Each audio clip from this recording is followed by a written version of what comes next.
Advise కట్టేనండి అమ్మ విషయంలో నేను గొప్పగా ఫీల్ అయ్యేది. కానీ చాలామంది పెద్దలు రిటైర్ అయిపోయి విశ్రాంతి తీసుకుంటున్నటువంటి పెద్దలందరూ కూడా ఆచరించే విధంగా ఒక విషయాన్ని నేను గమనించాను. ఇప్పుడంటే నా దగ్గర ఉంటుంది కాబట్టి ఉన్నాను. అమ్మ విడిగా ఇంకొక ఇంట్లో ఉండేది. ఇన్ని సంవత్సరాలు నాన్నగారు పూర్వం దగ్గర నుంచి ఉండేది. 5 సంవత్సరాలు ఒంటరిగా ఉండి నన్ను బిడ్డలందరూ ఎవరు మానవ వెళ్ళిపోయారు, నేను ఒంటరి అయిపోయాను ఫీలింగ్ అమ్మకు ఎప్పుడు ఉండేది కాదు.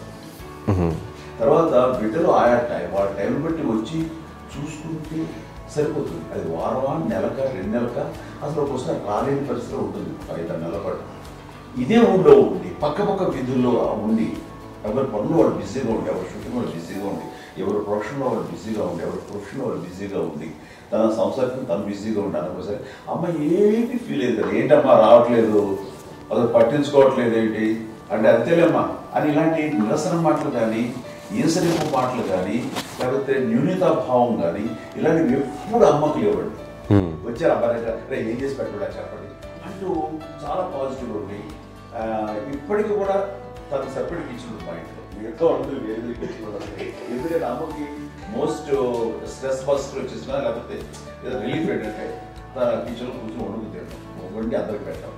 ఇప్పటికీ కళ్యాణ్ బాబు అక్కడక్కడ తిరిగేసి ఎక్కడో చేసి నిరసన చేసి అన్ని రకాలుగా చేసి వస్తే అమ్మకి చాలా జాలి.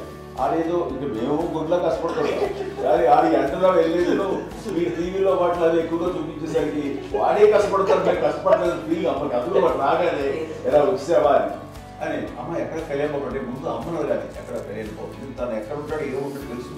అది తెలిసిన తర్వాత ఎక్కడ తను వాడికి ఇష్టమైన బిర్యానీ అవి చేసి చక్కగా పంపించి అన్నీ చేస్తుంది.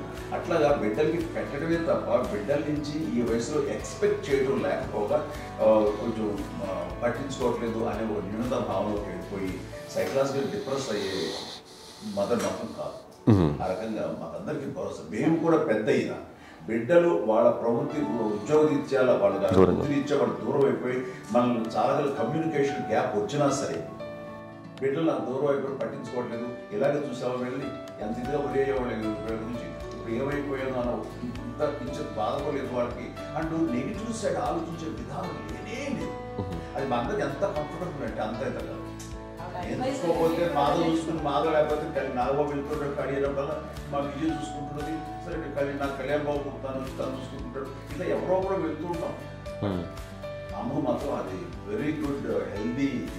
నేను చాలా మంది తల్లిదండ్రులు చూశాను, వాళ్ళు చాలా ఇబ్బంది పడుతూ ఉంటారు, పట్టించుకోవట్లేదు అర్థం చేసుకోగలము కానీ వాళ్ళు వస్తే బాగుంటుంది కదా అనేది ఉంటుంది. ఫీల్ అవుతారు. అలాంటి ఫీలింగ్ ఏం లేదు. పైగా బిడ్డలు వస్తే వాళ్ళకి ఏం చేసి పెట్టాలా అనే ఆలోచన. అది వెరీ హెల్దీ. చాలా మంది ఆచరించాల్సిన ఒక విషయం అనుకుంటాను.